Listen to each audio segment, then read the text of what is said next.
Next है हमारे पास question number 9 इस चैप्टर का, और ये काफ़ी इंपॉर्टेंट क्वेश्चन है। ऐसे क्वेश्चन से पता चलेगा कि आपको ये चैप्टर की मतलब कि कितनी समझ आ रही है। जो डिफ़िकल्ट क्वेश्चंस होते हैं ना, जो स्टेटमेंट्स को काफ़ी कन्वर्ट करते हैं, ठीक है। अब इसमें देखिए, ये हमें फर्स्ट पार्ट में बोल रहे हैं find the curved surface area of close cylindrical tank storage.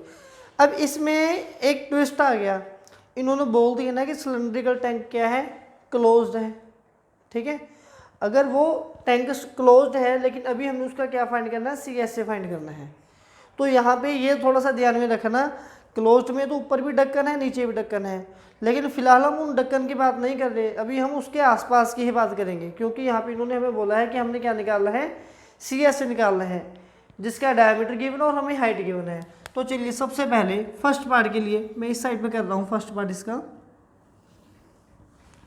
ये लाइन लगा दी कि फर्स्ट पार्ट है। इसमें इसका रेडियस कितना आएगा, रेडियस रहेगा ये डायमीटर का हाफ, मतलब कि 4.2 divided by 2 that is 2.1 metre, ठीक है। नेक्स्ट इसके बाद जो मुझे इसकी हाइट चाहिए, तो इसकी हाइट कितनी गिवन है हमें, हाइट है इसकी 4.5 मीटर, ठीक है। अब इसका सी एस से फॉर्मूला क्या है, 2 पाई आर एच, 2 22/7, आर है 21/10, एच है 45/10। अब यहाँ पे जब हम इसकी कटिंग करनी शुरू करेंगे, पहले तो सबसे पहले यहाँ पे आ गया 3, फिर यहाँ पे आ गया 9, 5 के टेबल यहाँ पे आ गया 2, और ये 2 हो गया कैंसिल। इस 10 को मैं कैंसिल नहीं करवाऊंगा, क्योंकि डायरेक्ट मुझे डेसिमल दे देगा एक। जब हमने इनकी कटिंग करनी है, 9 3 27, 54, 4 9 5 डिवाइडेड बाई 10 है ना, तो ये हमें एक लगा के देगा पॉइंट। ये मेरे पास इतना सा आंसर आ गया। ये जो मैंने वो सिलेंड्रिकल टैंक का कर्व सरफेस एरिया, उसका ये वाला मतलब कि इतना आंसर आ रहा है, ठीक है। अब सेकंड पार्ट काफ़ी इंपॉर्टेंट है, उसमें बोल रहे हैं how much steel was used actually, कि हमने देखिए ये जो सिलेंड्रिकल टैंक होते हैं ना, मतलब कि जो क्लोज्ड हमें दिख रहे होते हैं, ठीक है, ये जो टैंक हमें दिख रहा है, तो किसी टाइम पे ये ऐसे कि प्लेन शीट की तरह होते हैं। जैसे हम हमारा एक कपड़ा होता है, उस कपड़े को स्टिच करके हम लोग एक शर्ट बना देते हैं, ठीक है, वैसे ही ये एक सिंपल शीट होती है, शीट को बेंड करके या उसके ऊपर काम करके उससे हम एक सिलेंड्रिकल टैंक बनाते हैं, ठीक है। तो जब हम शर्ट की स्टिचिंग करते टाइम काफ़ी सारा कपड़ा हमारा जो है वो वेस्ट हो जाता है, वेस्टफुल मटेरियल होता है, वैसे ही इस एक स्टील की शीट की स्टिचिंग करते टाइम कुछ स्टील जो शीट है वो ख़राब हो जाती है, वेस्ट हो जाती है। तो ये बोलने के सपोज कर लो जितनी भी शीट हमने यूज़ की, उसका 1/12 पार्ट जो वो क्या था, दैट वाज एक्चुअली वेस्टेड, ठीक है। जितनी शीट हमने यूज़ की है उसका जो 1/12 पार्ट था, जो 1/12 पार्ट था वो क्या हुआ है, वो वेस्ट हो गया। अब आप हमें ये बताइए कि हमने इनिशियली कितनी शीट को यूज़ किया था। जैसे कि मेरी ये 5 मीटर की शर्ट है, इसको स्टिच करने के लिए मुझे मतलब कि कितना कपड़ा मेरी 3.5 मीटर की शर्ट बनी है, तो लेनी मुझे 5 मीटर की पड़ी। शर्ट में कपड़ा जो 3.5 मीटर का, तो 1.5 मीटर कपड़ा ख़राब हुआ है। तो वो यही पूछ रहे हैं कि अब आप ये बताइए, जैसे मैं स्टार्टिंग में 5 मीटर लेके आया था, तो हम स्टार्टिंग में कितने मीटर शीट लेके आए थे, उसमें इन्होंने हमें ख़राब शीट बता दी, ठीक है। तो उसके लिए पहले तो हम ये देखेंगे कि ये जो क्लोज सिलेंड्रिकल टैंक है इसका कितना एरिया आ रहा है, इसका कितना एरिया आ रहा है इन द सेंस, इसके लिए पहले मुझे इसका निकालना पड़ेगा T S A. T S A का formula 2 pi r plus h, then 2 pi r कितना है हमारे पास 21, 2.1 इंटू हाइट है आर प्लस है 2.1 प्लस 4.5, तो ये बन गया 221/10 इंटू 6.6, मतलब कि 66/10, ये हो गया 3। अब किसी टन की कटिंग हम आगे नहीं करेंगे। ये बन गया हमारे पास 6 36, पहले 6 बन गया, फिर 36 बन गया, फिर 72 बन गया, फिर 792 की मल्टीप्लाई हम करेंगे 11 के साथ, ये बन गया 2 11 7 8, ठीक है। तो हमारे पास ये इतनी शीट हमें जो है डिवाइड बाय 100 87.12 मीटर स्क्वायर। इतनी शीट जो है वो सिलेंडर को बनाने के लिए यूज़ हुई है। मतलब कि जो सिलेंडर में शीट लगी है वो इतनी शीट है, जो शीट सिलेंडर में लगी है वो इतनी है। लेकिन ये तो आफ्टर स्टिचिंग है ना, तो स्टिचिंग से पहले तो कुछ एक्स्ट्रा होगी। अब वो कितनी थी हमने ये फाइंड करना है, ठीक है। ये तो हमने बस हमारी हेल्प के लिए फाइंड किया है, मेन पार्ट अभी शुरू होगा। तो मैं यहाँ पे लिख रहा हूँ let suppose total sheet was used equals to x metre square. Now according to question, अब क्वेश्चन में क्या हुआ कि जितनी शीट यूज़ हुई है और जितनी खराब हुई है, खराब कितनी हुई है 1/12 of total. 1/12 of total mean to say 1/12 of x mean to से x/12, ठीक है। इन दोनों का जब मैं माइनस करूँगा, 5 मीटर कपड़ा और 1.5 मीटर वेस्ट हो गया, तो कितना बचा 3.5 जो शर्ट में यूज़ हुआ है। तो मतलब कि टोटल जितना वेस्ट हुआ तो कितना आंसर आना चाहिए, जितना कि हमारा ये टोटल सरफेस निकल के आया है, इक्वल्स टू 87.12। एलसीएम लीजिए, 12x माइनस एक्स 12, ये बन गया 11x अपॉन 12 इंटू 87.12। अब यहाँ से मुझे x निकालना है, तो ये बनेगा x इक्वल्स टू 87/12 इंटू 12/11। अब इनकी हम करेंगे कटिंग। यहाँ पे आ गया हमारे पास पहले 7, फिर आगे आएगा 9। अगर हम 12 के कटिंग करेंगे 11 के टेबल पे, 10 1 9 2, फिर आगे आएगा 2। अब 792 की मल्टीप्लाई हमने करनी है 12 के साथ, तो इसका आंसर जो हमारे पास बनना चाहिए 4।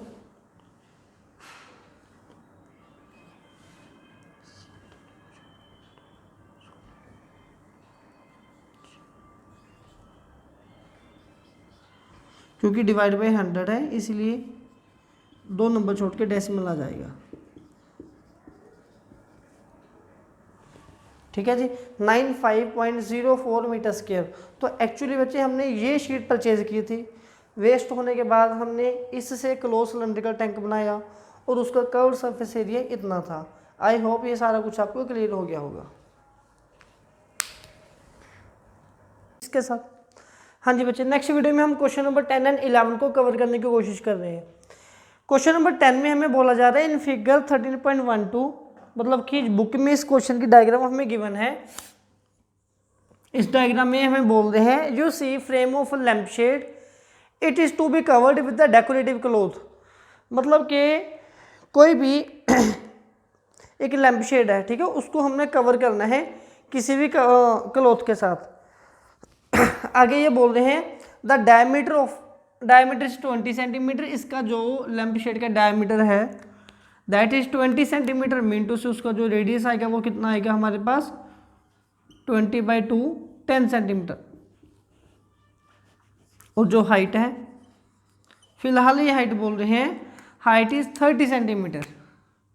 यहाँ तक तो ये सिंपल स्टेटमेंट थे, इसके आगे हम देखेंगे। फिर ये हमें आगे बोल रहे हैं a margin of 2.5 centimetre is to be given to folding its top and bottom. तो स्टेटमेंट कुछ ऐसे है कि ये एक लैंप शेड है लाइक दैट, ठीक है, लाइक दिस। इसके बाद हमने क्या करना है, इसको एक डेकोरेटिव क्लॉथ के साथ कवर करना है। वो जो कवर है ये अगर इसकी हाइट 30 सेंटीमीटर है, तो सपोज कर लो जब हम इसको कवर करेंगे तो 2.5 सेंटीमीटर ये इससे थोड़ा मटेरियल हम ऊपर रखेंगे ताकि हम इसके टॉप को ऐसे कवर कर सके अंदर से ऐसे, ठीक है। सिमिलरली जब हम इसके बॉटम को कवर करने की कोशिश करेंगे तो बॉटम को भी हमें इसको थोड़ा ऊपर तक ऐसे अंदर की तरफ कवर करना पड़ेगा लाइक दिस, ठीक है। तो मतलब कि ये बोल रहे हैं कि जो इसकी हाइट है वो जो शीट की हाइट है वो डेकोरेटिव लैंप की मतलब कि लैंप की हाइट से थोड़ी सी बड़ी है। ऊपर की तरफ भी बड़ी होगी ये और नीचे की तरफ भी बड़ी होगी।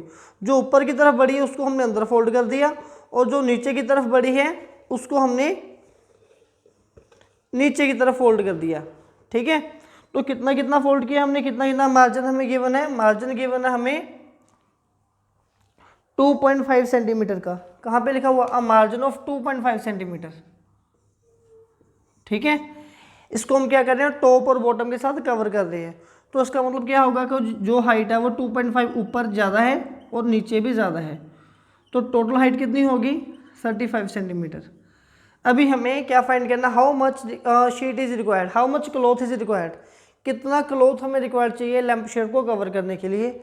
मतलब कि सी एस ए है, ये सी एस ए वो क्या बनेगा 2πr/h, 22/7, r है 10, h है 35, ये बन गया 5, 5 2 ज़ा 10, 100, 2200 सेंटीमीटर स्क्वेयर ये हमें क्लॉथ चाहिए। सो रिक्वायर्ड क्लॉथ इज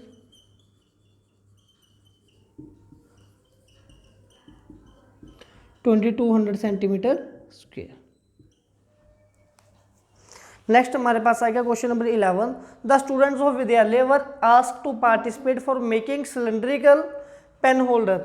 अब क्या हुआ, सपोज कर लो, देखिए ये मेरा पेन है और मैं इसको इसमें होल्ड कर सकता हूँ लाइक दैट, ठीक है, ये मेरा दूसरा पेन है, इसको मैं इसमें भी ऐसे होल्ड कर सकता हूँ, क्लियर है। तो एक विद्यालय है या कोई स्कूल है, उसमें भी बच्चों को बोला गया है कि आपने ऐसे ही पेन होल्डर कंपटीशन चल रहा है वहाँ पे पार्टिसिपेट करना है। अब वो जो पेन होल्डर है कंपटीशन बनाने के लिए, उसमें जो हमें रेडियस हाइट गिवन है, रेडियस गिवन है 3 सेंटीमीटर और हाइट गिवन है 10.5 सेंटीमीटर। पहले मैं लिख लूँ रेडियस 3 सेंटीमीटर, हाइट 10.5 सेंटीमीटर। और ये कैसा है, जो पेन होल्डर, अब पेन होल्डर क्या होता है विद बेस, है ना, यहाँ पे गिवन है, ये जो स्टेटमेंट है ना ये थोड़ा मीनिंगफुल है, पेन होल्डर विद बेस, मतलब कि उसका बेस हमें गिवन है। गिवन बेस का मतलब क्या होगा कि हमारे पास जो एक सिलेंडर बना है, पेन होल्डर बना है लाइक दिस, और ये ऊपर नीचे से ओपन है, लेकिन जो नीचे जो बेस है वो बंद है। मतलब कि अब एक बार एक पेन होल्डर का एरिया जब हमें निकालना होगा, ठीक है, फिर ये बोल रहे हैं कि 35 कॉम्पिटिटर वहाँ पे आए हैं। अब स्कूल वाले बताइए कि इतनी हाइट और रेडियस के साथ कितनी शीट होनी चाहिए ताकि वो हर एक बच्चे को दे सके और वो हर एक बच्चा पेन होल्डर बना सके। मतलब कि जितना कवर्ड सरफेस आएगा उसको 35 से मल्टीप्लाई कर दो, लेकिन यहाँ पे कवर्ड सरफेस एरिया नहीं आएगा। यहाँ पहले मैं लिखूँगा sheet required for 1 pen holder, उसका फॉर्मूला क्या बनेगा, पहले तो कवर्ड सरफेस एरिया 2πr/h, ये आसपास वाला, फिर क्योंकि ये नीचे वाला ढक्कन भी बंद करना है इसलिए ये होता है एरिया ऑफ सर्कल, मतलब कि πr², ठीक है। अब नाउ 22/7, r है 3 और हाइट है 105/10, 22/7 3 × 3। अब मैंने क्या किया, अगर तो इसकी मैं कैलकुलेशन करने की कोशिश करूँगा, पहले सभी में से ये 22/7 × 3 कॉमन निकाल लेता हूँ, अंदर बचा 105/10 प्लस 3, इसकी होगी कटिंग 5, ये बन गया 5 की टेबल पे 21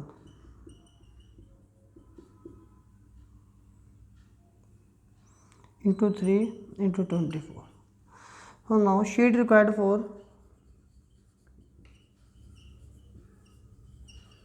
35 पेन होल्डर, क्योंकि 35 पेन होल्डर हमें चाहिए तो इसकी मल्टीप्लाई कर दो 35 के साथ।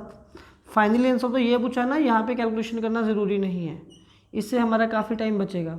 यहाँ पे आ गया 5, अब इसकी मल्टीप्लाई बिना सॉल्व करे कैसे करेंगे, 24 3 = 72, ठीक है, 72 ये बन गया 5 2 = 10, 72 की मल्टीप्लाई करो 11 के साथ 7920 सेंटीमीटर स्क्वायर, ये इसका आंसर आ गया।